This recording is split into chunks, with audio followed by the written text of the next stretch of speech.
Kita akan beralih ke informasi lainnya pemirsa. Kalau hari ini kalau kita lihat tadi di sekitaran kawasan Patung Kuda Jakarta Pusat ramai, ini ada aksi dari sejumlah mahasiswa, tidak hanya dari BEM UI saja tapi juga kemudian ada beberapa aliansi mahasiswa lain yang kemudian menyuarakan aksi solidaritas mahasiswa yang kemudian membacakan somasi untuk Presiden Joko Widodo. Ini dia kemudian menyebutnya dikemas sebagai hadiah ulang tahun untuk Presiden Joko Widodo yang tepat pada hari ini. Kak, mereka meminta bahwa draft RKUHP yang sekarang dibuka ke publik agar bisa dicermati secara seksama. Inilah bentuk penolakan dari aliansi mahasiswa yang melakukan aksi unjuk rasa secara tertib di kawasan Patung Kuda Jakarta. Nanti coba kita libatkan mahasiswa agar bisa bersuara malam hari ini. Apa alasan mereka menolak RKUHP? Apakah mereka sudah mempelajari secara utuh pasal-pasal dalam RKUHP ini? Nah, apa yang kemudian mereka pertanyakan dan minta klarifikasi penjelasan ya, karena kalau kita lihat sebenarnya RKUHP ini juga menimbulkan banyak pro dan kontra juga dari sejumlah tokoh juga, Andro. Seperti misalnya ini, ada salah satu pasal yaitu pasal penghinaan penguasa yang kemudian banyak diperbincangkan. BEM UI juga menyoroti dua pasal lainnya, tidak hanya demo tanpa pemberitahuan tapi juga tadi pasal penghinaan terhadap penguasa. Padahal RKUHP dan juga DPR antara pemerintah dan juga DPR ini sudah sepakat, tapi sekarang memang sedang menjadi sorotan kembali. Coba kami tampilkan, inilah grafis dari pasal 218, setiap orang yang di muka umum menyerang kehormatan atau harkat dan martabat diri presiden atau wakil presiden dipidana dengan pidana penjara paling lambat 3 tahun, 6 bulan atau pidana denda paling banyak kategori 4. Tidak merupakan penyerangan kehormatan atau harkat dan martabat sebagaimana dimaksud pada ayat 1. Dari dia pasal 219 RUU KUHP, setiap orang yang menyiarkan, mempertunjukkan atau menempelkan tulisan atau gambar sehingga terlihat oleh umum, memperdengarkan rekaman sehingga terdengar juga oleh umum atau menyebarluaskan dengan sarana teknologi informasi yang berisi penyerangan, ini juga kemudian akan dikenakan hukuman pidana. Ini dia ya, bahkan ranah elektronik pun kemudian juga disentuh oleh RUU KUHP. Apalagi kalau sudah menyangkut media sosial, kami yakin kritik ini bisa dikapitalisasi, bahkan begitu membabi buta ketika di media sosial. Orang-orang jadi rancu ingin membedakan apakah ini kritik yang objektif atau memang sudah dibumbu-bumbui, Maria ya. Ya, ini juga pasal 241 RKUHP yang kemudian juga menjadi perbincangan, di mana kalau Anda lihat di sini memang juga beberapa hal turut diperbincangkan, berisi juga penghinaan terhadap pemerintah yang sah dengan ancaman pidana paling lama 4 tahun penjara.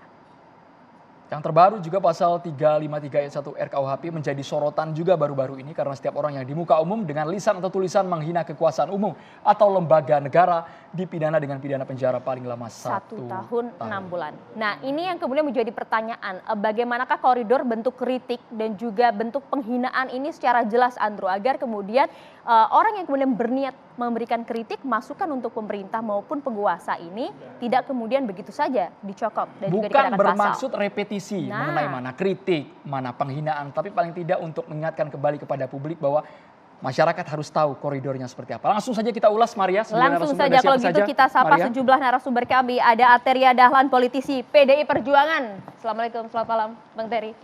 Assalamualaikum, selamat malam. Udah kelar rakerasnya, Bang? Sudah. Dan juga di sebelahnya ada Bang Bodi Hargens, pengamat politik. Selamat malam. Hadir juga di sini ada Bang Ade Armando, pegiat media sosial. Selamat malam, Bang Ade. Malam.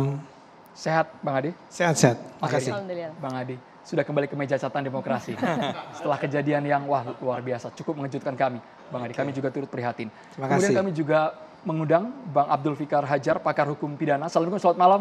Selamat malam, Assalamualaikum warahmatullahi wabarakatuh. Ada juga pakar hukum tata negara, Bang Ferry Amsari. Assalamualaikum, selamat malam, Bang Ferry. Waalaikumsalam, selamat malam, makasih sudah diundang. Melalui sambungan Zoom, agar semua narasumber dan juga masyarakat makin jelas kira-kira pasal-pasal dalam RKUHP ini, kami juga menghadirkan langsung Wamenkumham Republik Indonesia, Profesor Edi Hiarit. Assalamualaikum, selamat malam. Assalamualaikum, selamat malam Pak Wamen. Waalaikumsalam, selamat malam Mbak Maria dan Mas Andrew. Kami juga menghadirkan, ini ada mahasiswa juga Prof, kami libatkan yang tadi pagi menggelar aksi, Koordinator Bidang Sosial Politik BEM Universitas Indonesia, Melki Sedek Huang. Selamat malam Melki, kami langsung ingin ke Melki. Melki, kenapa mahasiswa menolak pasal-pasal dalam RKUHP? Bisa Anda jelaskan pasal mana yang paling keras tidak Anda inginkan? Yang jelas sebenarnya mahasiswa sudah menolak pasal-pasal bermasalah di dalam RKUHP itu dari tahun 2019. Dari draft di tahun 2019, September 2019, dan juga sampai kini kami menemukan banyak sekali permasalahan dalam RKUHP yang tidak terselesaikan. Seperti pasal-pasal terkait living law, penghinaan, kohabitasi, unggas yang masuk ke pengarangan rumah orang lain, dan lain sebagainya. Tapi yang menjadi perhatian terutama kami di dalam aksi-aksi kami belakangan ini adalah pasal-pasal yang memberangus kebebasan sipil terkait kebebasan berpendapat dan berekspresi, seperti pasal 273 di dalam RKUHP terkait larangan unjuk rasa, barang siapa yang dengan tanpa pemberitahuan terlebih dahulu mengadakan unjuk rasa, pawai, demonstrasi, dan menimbulkan huru-hara keonaran akan dipidana selama 1 tahun penjara. Dan juga pasal 354 penghinaan pemerintah, dan termasuk tadi pasal yang disampaikan oleh presenter, pasal 218 terkait penghinaan presiden. Sebenarnya dasar mengapa kami menolak ini cukup jelas, karena hukum pidana itu harusnya lex serta, lex scripta, dan lex stricta. Dia harus ketat, dia harus mampu menimbulkan kepastian hukum. Jika ada larangan unjuk rasa karena akan menimbulkan huru-hara dan keonaran, dari mana kita mendapatkan definisi huru-hara dan keonaran? Apakah hanya aparat kepolisian yang berhak untuk mendefinisikan mana huru-hara dan keonaran? Sehingga oleh karena itu kami melihat bahwa jika pasal ini disahkan, kami akan terus susah untuk berpendapat, akan susah untuk berekspresi, karena semuanya bisa jadi akan dianggap huru-hara dan keonaran dan dibubarkan secara paksa dan bahkan dipidana selama 1 tahun. Begitu juga dengan penghinaan terhadap presiden, penyerangan harkat martabat, dan lain sebagainya. Koridor antara penghinaan dan kritik itu amat sangat bias bagi pemerintah, penguasa, dan juga aparat penegak hukum. Sehingga kami menganggap jika kami tidak terus-menerus menolak pasal-pasal ini, kami akan kesusahan untuk menunjukkan rasa sayang kami pada republik ini dengan melakukan kritisi pada pemerintah, presiden, dengan adanya pasal-pasal dalam RKUHP ini. Begitu, Mas. Ya, tapi kalau tadi Anda sebutkan salah satu yang menjadi fokus juga adalah pasal mengenai aksi demonstrasi yang kemudian harus dilampirkan pemberitahuan. Ini kan kalau kita lihat dari segi pasalnya, dari kata demi kata sudah cukup komprehensif. Apa yang dipermasalahkan di sini? Setelah reformasi, kita punya Undang-Undang 9 tahun 98 tentang kemerdekaan menyampaikan pendapat di muka umum. Dan melalui undang-undang ini, kebebasan berpendapat dan berekspresi kita diatur sedemikian rupa, diperbolehkan dengan baik, karena itu adalah hak asasi kita yang diperjuangkan oleh abang-abang semualah di reformasi tahun 98 lalu. Undang-undang 9 tahun 98 mengamanatkan kita untuk dapat melakukan demonstrasi dengan melakukan pemberitahuan terlebih dahulu. Tapi pemberitahuan ini bertujuan untuk agar aparat kemudian mengamankan kebebasan berpendapat dan berekspresi kita ini. Dengan adanya pasal pidana kepada orang-orang yang tidak memberitahukan terlebih dahulu aksinya, unjuk rasanya, ini seakan-akan bukan lagi pemberitahuan, karena pemberitahuan itu harusnya sebuah kebolehan. Kita memberitahukan, bukan meminta izin gitu loh. Iya. Seakan-akan kita harus izin dulu, tanpa izin, tanpa surat terima. Bukan berarti membubarkan, Melki. Bukan berarti membubarkan, tapi Undang-Undang 9 tahun 98 mengamanatkan ketika kita ingin melakukan unjuk rasa, pawai, dan demonstrasi, kita memberikan pemberitahuan, bukan meminta izin. Oke. Seakan-akan ketika diatur pasal seperti ini di pasal 273, seakan-akan kita minta izin, dan kalau kita nggak dapat nih tanda terima pemberitahuan, kita bisa dipidana setahun. Kalau gitu, begitu Pak Wamen langsung saja. Jadi apa Pak Wamen perbedaan jelas Ya. antara izin dan juga pemberitahuan Pak Wamen agar tidak menjadi abu-abu lagi? Ya, jadi itu interpretasi yang keliru dari saudara Melki ya. Jelas di dalam RUU KUHP pasal 273 itu yang dipidana adalah tanpa memberitahu. Jadi Anda sendiri yang kemudian menginterpretasikan memberitahu sama dengan meminta izin, Anda keliru ya.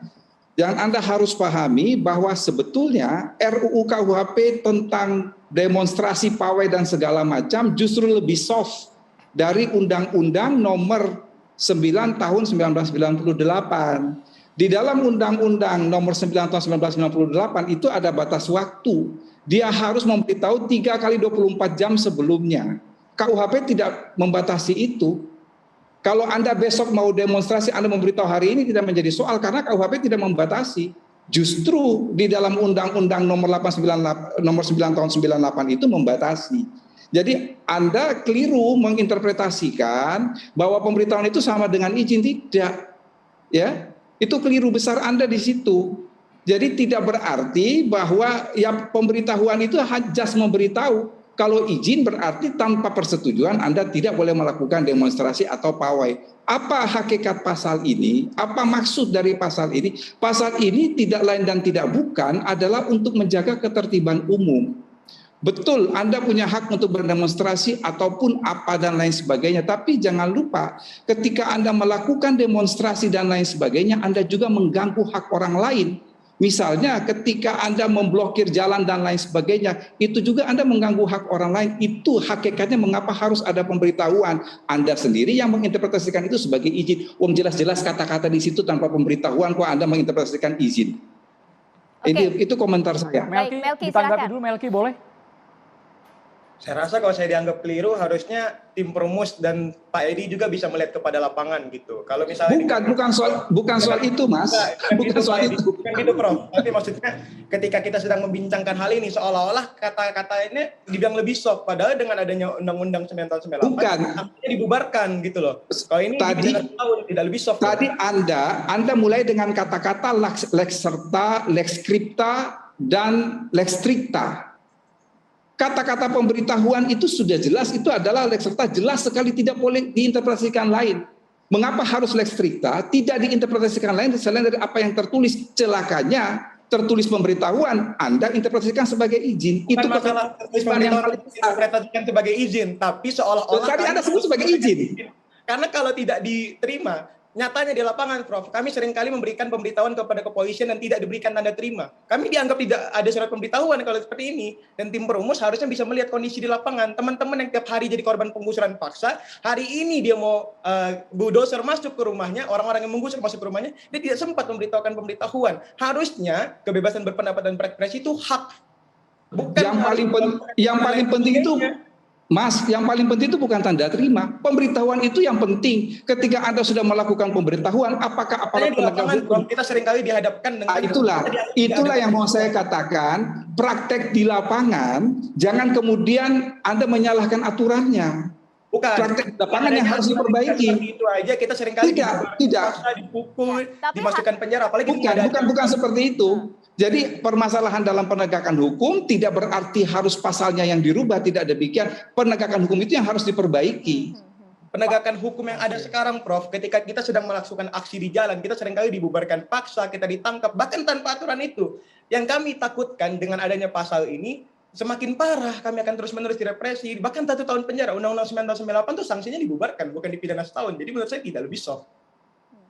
Justru lebih soft. Mengapa? Anda harus tahu bahwa dipidana setahun itu tidak otomatis harus masuk dalam penjara setahun loh. Makanya bukan. Tadi benar yang dikatakan oleh presenter Andromeda dan Maria.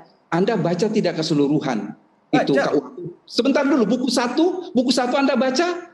Saya mau katakan begini, mengapa terhadap pasal-pasal penghinaan yang Anda ributkan dan segala macam tete bengek itu ancamannya tidak lebih dari 4 tahun. Anda tahu dasar filosofis pembentuk undang-undang mencantumkan ancaman pidana tidak lebih dari 4 tahun. Sebab kalau ancaman pidana tidak lebih dari 4 tahun, itu hakim tidak menjatuhkan pidana tapi bisa digantikan dengan pidana pengawasan. Jadi orang ini kan presiden dan pemerintah bisa bukan. Jadi Anda harus memahami betul dulu keseluruhan. Masih benang kusut ini. Pak Wamen, Melki, ditahan dulu, kita harus jeda terlebih dahulu karena beda interpretasi antara Prof Edi dan juga mahasiswa. Paling tidak mahasiswa ya mewakili teman-teman di kampus bahwa pemikirannya seperti ini meskipun masih berbeda ya. Iya, nanti kita gali lagi tapi usai jeda pemirsa, jadi tetaplah bersama kami di Catatan Demokrasi.